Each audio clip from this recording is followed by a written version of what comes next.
Very good afternoon to all the 10th standard students. So last video what we have done, it was on the unit of geography, and in geography your first chapter is India's position and extent. In this chapter we will read about the geographical features of India. Last video I have described you regarding the location, the extent and the related keywords, okay, which may be a problem for you, so I have sent all these things. So last video we have gone with the location and extent, but in this video we will go with the frontier. Frontier means a line or border separating two places, countries or state. Other words are boundary, dividing line, partition or border line. You will get it in the keywords. Okay, so India's frontier. India has both land and water frontier. Okay, in India where we are living, we are living on the land.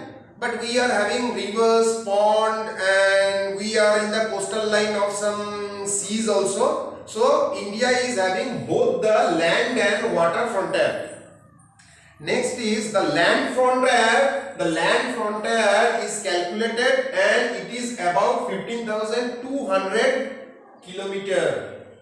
And what is the water frontier? Water frontier is 6,100 kilometer. India has natural land frontier almost on all sides. All sides of India, they are having natural frontiers. What is the natural frontiers? Natural frontiers means, see that Himalaya. Okay, but some part of Himalaya it is in India, some part it is in China. That is known as your natural frontier. Okay, see the Himalayan ranges form natural frontiers in the north between India and China. Okay, on that Himalaya only we are having the border. And what is the border as been told? The border means the place which separated the India and China, that is a line, that is McMahon line. Okay, this line divides India and China. Anyway, next is India has water frontiers of about 6,100 kilometers. The total coastline, now the thing is, what is coastline? Coastline is also known as coast or seashore. It is the area where land meets water, like sea, ocean, sea. We go for this one tour, we make tour and travel to, if you go to Goa, what will happen? You will get there sea. So what is that sea? It is till some part there will be land, then the water will start. So that places are called coastal region. Okay, the total coastline including Andaman and Nicobar Island and Lakshadweep is about 7516 kilometer. It is 7516 kilometer. India has the following water bodies or frontier. What are the water bodies India is having? Last class I told India is a peninsula. What is peninsula? Peninsula means any country which is surrounded on its three sides with water, and one side it is having your land. If any country like Australia, okay, it is surrounded by full of water, all the four sides are surrounded by water, that's why it is known as island also. That is a country also and an island also.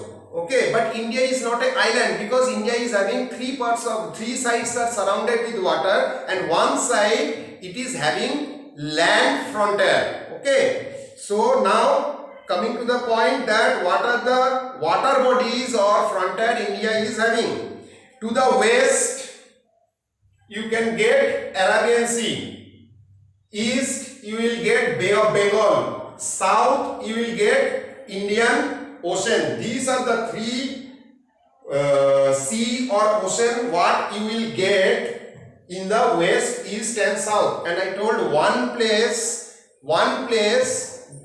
the northern side means the place from where we can go to China, Pakistan, like that. That place is having land, so there is no sea. So India is having the actual these three seas are available with India. Now coming to the neighboring countries of India. India has 8 neighboring countries. How many countries are there? 8 neighboring countries. See, 8 are there. Okay, they are as follows. Okay, in the northeast you will get these two, Pakistan and Afghanistan. They are our neighboring country. Northwest, Nepal, Bhutan and China. This Nepal, Bhutan and China, this is in the north. Okay, in the notes I have written everything. Then it's come Bangladesh and Myanmar. This comes in the east. Okay, India's east. The east part of India, there only you will get Myanmar. It is also known as Burma, and Bangladesh. They are in the east. Okay, Nepal, Bhutan, China, they are in the north, and Afghanistan and Pakistan, they are in northwest. Okay,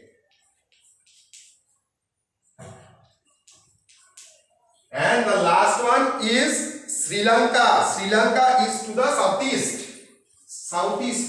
Okay, so these are the neighboring countries of India. The countries are separated from India by the Pulse Strait and the Gulf of Mannar. It separates India from Sri Lanka. Then the next one is Radcliffe Line. It separated India and Pakistan. The Durand Line separated India and Pakistan. No, Durand Line, it has separated India and Afghanistan. Okay, and the Radcliffe Line, it has separated India and Pakistan. Okay, and Durand Line separated India and Afghanistan. Radcliffe Line separated India and Pakistan, and just sometimes before I told the McMahon Line separated India and China. These lines are also called boundary line. Okay, these lines are the line which are separating India with other countries. Now the last one is the administrative division. India is a democratic country. Why India is a democratic country? We got independence in the year 1947, but in 1950, 26 January, which we celebrated as Republic Day, on that day India's constitution has come. India's constitution means, very short I will tell you, all the rules and regulations what a country will follow, that is known as constitution. We have to obey all the rules and regulations as prescribed in that constitution. Okay, democratic country. We are a democratic country. The word democratic means rule by the people. Okay, democratic republic means the citizen of the country, means us, have the power to choose their own representative of government who will run the country as per the constitution. We every time see, that's why we got vote. Okay, so during vote we are giving the vote and we are choosing our person to run the country, or representative also you can say. India is divided into 29 states and 7 union territories are there. Okay, previously it was 26. After that 3 states has come again. Means the 3 states what are there? Okay, I will discuss later. Our capital is Delhi, which is a union territory. Delhi is never a state, it is a union territory. And in the recent few years back, we got Telangana, Uttarakhand and Jharkhand. Telangana, Andhra Pradesh was separated and Telangana, a new state came. MP got this one separated and Uttarakhand came, and Bihar got separated and we got Jharkhand. Now largest state in our country, largest state in our country is Rajasthan, and the smallest one is Goa. Okay, these are the some. Actually, I have made these notes point wise so that it will be easy for you to recall or remember. Just go through the notes. These are very easy. Only these facts you have to remember. How many states are there? How many union territories are there? Which are the new states? It came after.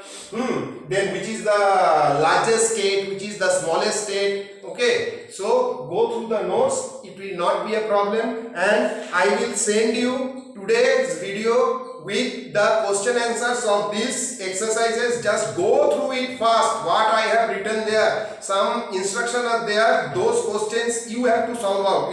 Everything is there in the notes or your book. Those who don't have books, you refer your notes, you will get everything. Okay, so thanks a lot and see you soon in the next video.